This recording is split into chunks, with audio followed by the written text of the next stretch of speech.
अऊज़ु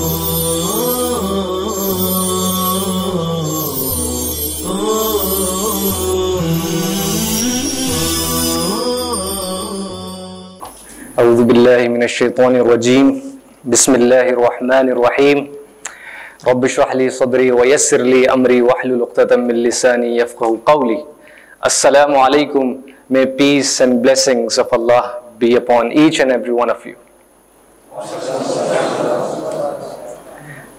I believe that every one of you is doing well. उम्मीद है कि आप सब बखैर होंगे। अल्हम्दुलिल्लाह। I'm truly grateful for this occasion. I'm truly honored to be standing here in front of such wonderful people, such beautiful faces, mashallah. I'm really thankful to God, and I am thankful to the person जिन्होंने 40 साल पहले इल्म का एक बीज यहाँ बोया था, जनाब गुलाम वस्तानवी साहब,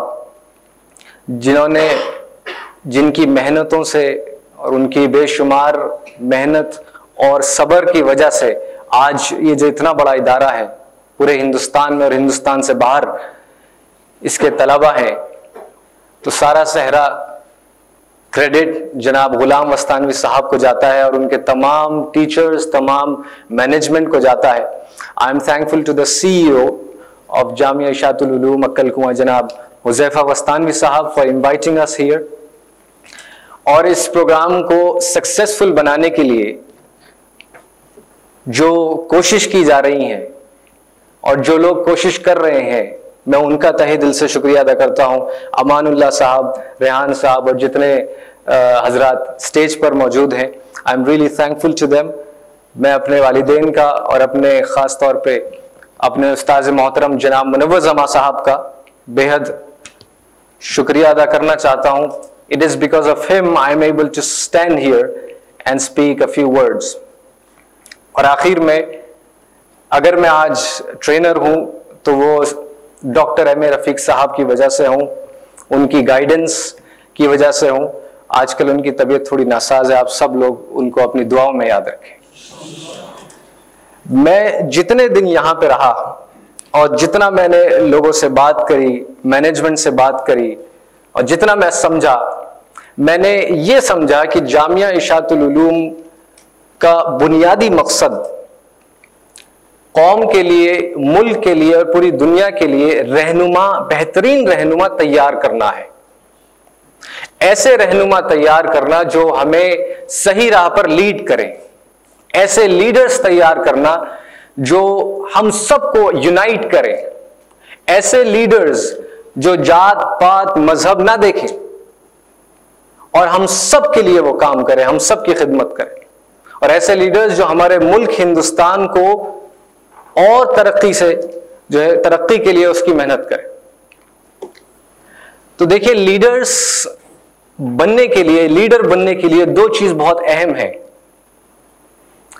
leaders must have the character to inspire and the right skills to empower.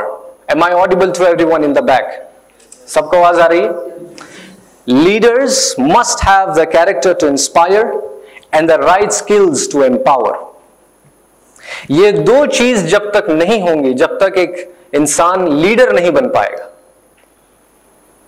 आपके पास खूब सलाहियतें हैं, आप एक सलाहियतमंद इंसान हैं, आप अपने फील्ड के माहिर हैं, लेकिन अगर आपको सही गलत की पहचान नहीं है, खालिक कायनात की पहचान नहीं है, तो आप अपना हुनर, अपनी सलाहियत सही मकसद के लिए इस्तेमाल नहीं करेंगे।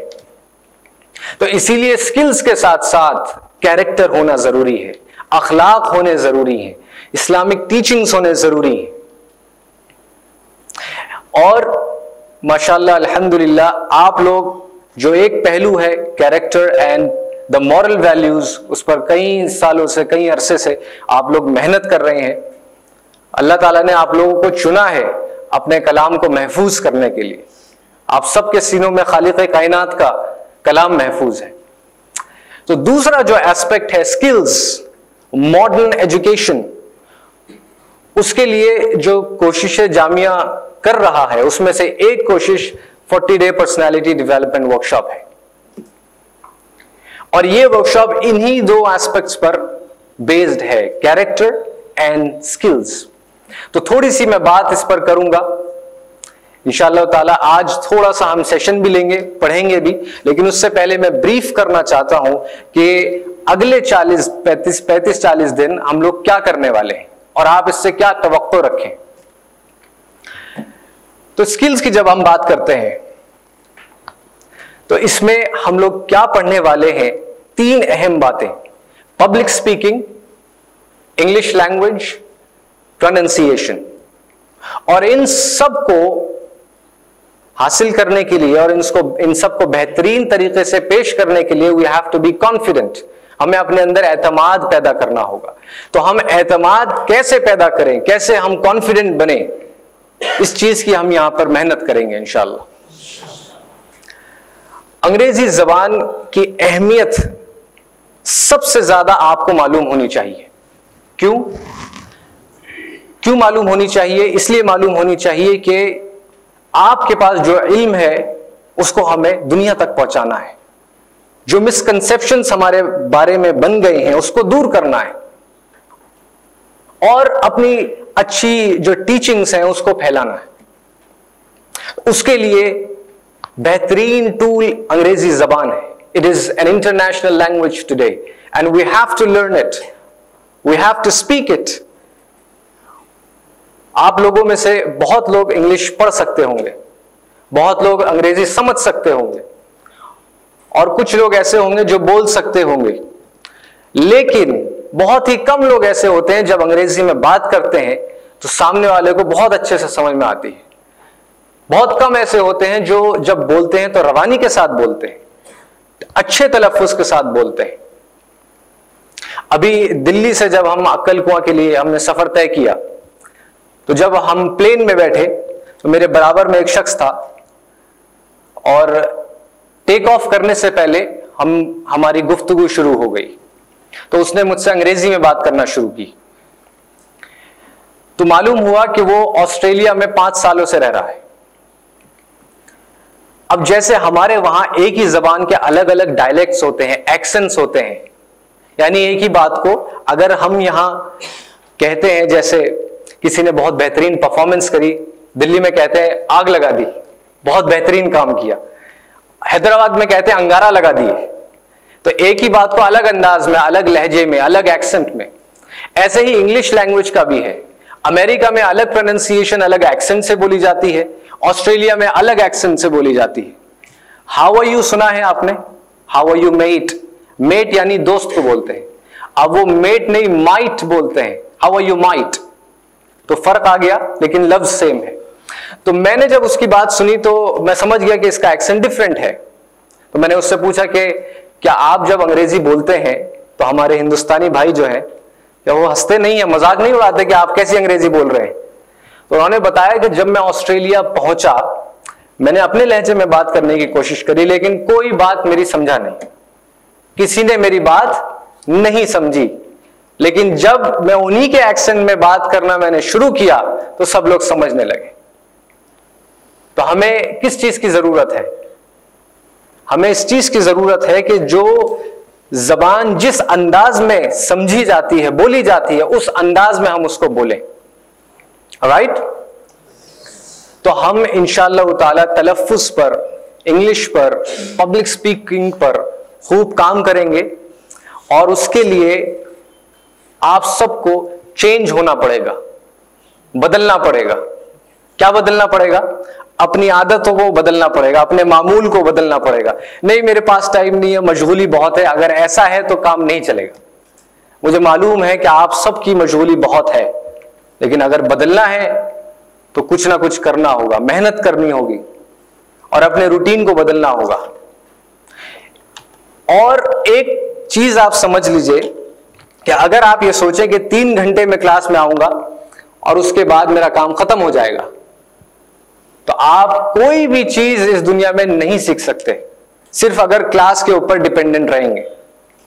10वीं क्लास में एक लड़का था दिल्ली में, जो 11वीं में हम लोग स्ट्रीम सेलेक्ट करते हैं। स्ट्रीम यानी साइंस में जाना है, कॉमर्स में जाना है, आर्ट्स में जाना है। तो उसके लिए साइंस के लिए अच्छे नंबर चाहिए, उसके अच्छे नंबर नहीं आए, लेकिन उसके वालिद साहब ने आकर खूब एप्लीकेशंस दी कि मेरा बच्चा मेहनत करेगा, आप इसको साइंस में ले लीजिए। उन्होंने कहा ठीक है। 11वीं में आए, 11वीं और 12वीं साइंस स्ट्रीम से उन्होंने पढ़ी और एक हिंदुस्तान के टॉप मोस्ट कोचिंग सेंटर में अप्लाई किया, जहां पे उन्होंने 3-4 लाख रुपए दिए 2 साल के, और स्कूल की फी अलग। खूब पढ़ा उन्होंने। अब कैसा पढ़ा मुझे नहीं मालूम, लेकिन 12वीं क्लास के बाद जब कॉलेज में एडमिशन होता है, तो जब आप साइंस स्ट्रीम लेंगे तो साइंस का ही कॉलेज चुनेंगे, तो उन्होंने साइंस करके पॉलिटिकल साइंस में एडमिशन ले लिया, यानी बिल्कुल अलग स्ट्रीम। वो क्यों हुआ? क्योंकि वो कॉलेज स्कूल और कोचिंग सेंटर पे डिपेंडेंट हो गए, अपनी तरफ से मेहनत नहीं करी। तो आपको अपनी तरफ से मेहनत करना है। 20% यहां मेहनत होगी, 80% यहां से निकलने के बाद होगी। मेहनत करने के लिए तैयार हैं सब लोग? Are you sure? चलिए, तो बदलने की बात जो आई, इस पे थोड़ा सा और मैं बताऊंगा इंशाल्लाह, फिर हम लोग आगे बढ़ेंगे। इस दुनिया में हर चीज हर वक्त मूवमेंट में है, मोशन में है। हर एक चीज, living thing, non living thing, everything. अगर दिल धड़कना रुक जाए तो हम लोग क्या जिंदा रहेंगे? मुस्तकिल मोशन में है। चांद और तारे मुस्तकिल मोशन में है। अल्लामा इकबाल ने बहुत ही जबरदस्त तरीके से उसको एक नज्म की शक्ल में पेश किया है, जो मैं आपके सामने पढ़ूंगा। डरते डरते दमे सहर से तारे कहने लगे कमर से, नजारे रहे वही फलक पर हम थक भी गए चमक चमक कर। नजारे रहे वही फलक पर हम थक भी गए चमक चमक कर। काम अपना सुबह शाम चलना, चलना चलना मदाम चलना। और उसके बाद कहते हैं जिसे सुकून है बेताब, बेताब है इस जहां की हर शय। कहते हैं जिसे सुकून नहीं है, रहते हैं सितम कशे सफर सब। तारे इंसान शजर हजर सब। होगा कभी खत्म ये सफर क्या, मंजिल कभी आएगी नजर क्या। कहने लगा चांद हम नशीनो, ए मजराए शब के खोशा चीनो। जुम्बिश से है जिंदगी जहां की, ये रस्म कदीम है यहां की। यानी मूवमेंट में ही जिंदगी है। अगर हम चलेंगे नहीं जमाने के हिसाब से तो हम कुछ ले जाएंगे। जो चले गए, चलने वाले निकल गए हैं, जो ठहरे जरा कुचल गए हैं। तो we have to keep on moving. जमाने के हिसाब से, इसकी स्किल्स के हिसाब से हमें सीखना है। तो सब लोग चेंज करने के लिए तैयार हैं? Are you ready for the transformation? ऐसे नहीं, जो मैं बोलूं उसको जवाब ऐसे देना है, यस वी आर। क्या बोलना है? Yes we are. ऑलराइट, ऐसे बोलना है कि पूरे बिल्डिंग के हर एक ईंट को पता चल जाए कि यहां पे कुछ होने वाला है। Alright, are you all ready? Yes. अभी तक पता नहीं चल रहा है। Yes yes yes. Are you ready for the transformation? ऐसे बैठकर काम नहीं चलेगा। कैसे काम चलेगा? बिल्कुल अपने आप को इन्वॉल्व करना है। Are you all ready for the transformation? Wonderful. जब हम मैच जीत जाते हैं तो कैसे करते हैं? कैसे करते हैं? ऐसे बैठकर बहुत मजा आया। कैसे करते हैं? हाथ पैरों को भी हिलाते हैं। अब आप टांगे मत हिलाइएगा, सिर्फ हाथों को करना है। One last time, alright?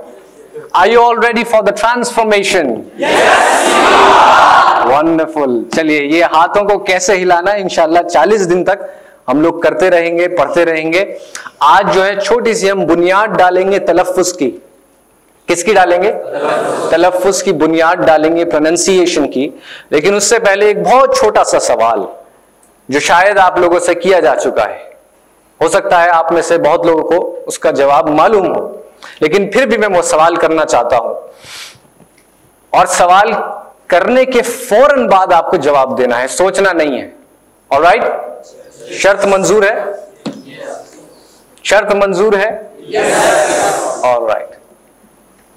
And here goes the question, how many alphabets does English language have? Wonderful. 26 किसने बोला है? हाथ उठाइए। बहुत अच्छे, बहुत अच्छे। आप सब लोग बहुत रिस्पॉन्सिव हैं। आप लोगों ने कोई जवाब नहीं दिया है? हाँ, तो हाथ उठाना है। इनके लिए खूब जोरदार तालियां बजाइए आप लोग। यू आर एब्सोल्युटली इनकरेक्ट, गलत जवाब है। 26 अल्फाबेट्स अंग्रेजी जबान में नहीं है। वाकई में there are only 2 alphabets in English language. How many? How many? 2 alphabets in English language. जो 26 हैं वो लेटर्स हैं, A, B, C, वो क्या होते हैं? Speak loudly. Letters. और 2 अल्फाबेट्स हैं, first one is letter alphabet, second one is phonetic alphabet. तो लेटर अल्फाबेट हमें मालूम है, बचपन से पढ़ते आ रहे हैं। कैसे पढ़ते हैं? A, B, C, ऐसे नहीं पढ़ना है, हम अच्छे तरीके से पढ़ेंगे। दूसरा है फोनेटिक अल्फाबेट, जो अंग्रेजी जबान में जितने साउंड्स हैं, यानी जिस लेटर की क्या आवाज होनी चाहिए, उसको बताने के लिए फोनेटिक अल्फाबेट्स होते हैं। तो there are 44 sounds in English language, और हम सारे साउंड्स इंशाल्लाह देखेंगे। ऑलराइट, और इंशाल्लाह अब हम अल्फाबेट्स, लेटर्स पर प्रोनाउंसिएशन की प्रैक्टिस करेंगे। हमारे गेस्ट अगर मसरूफ नहीं है तो इंशाल्लाह हम कंटिन्यू करते हैं। Please turn on the projector और लाइट्स, एक लाइट ऑफ कर दें क्विकली।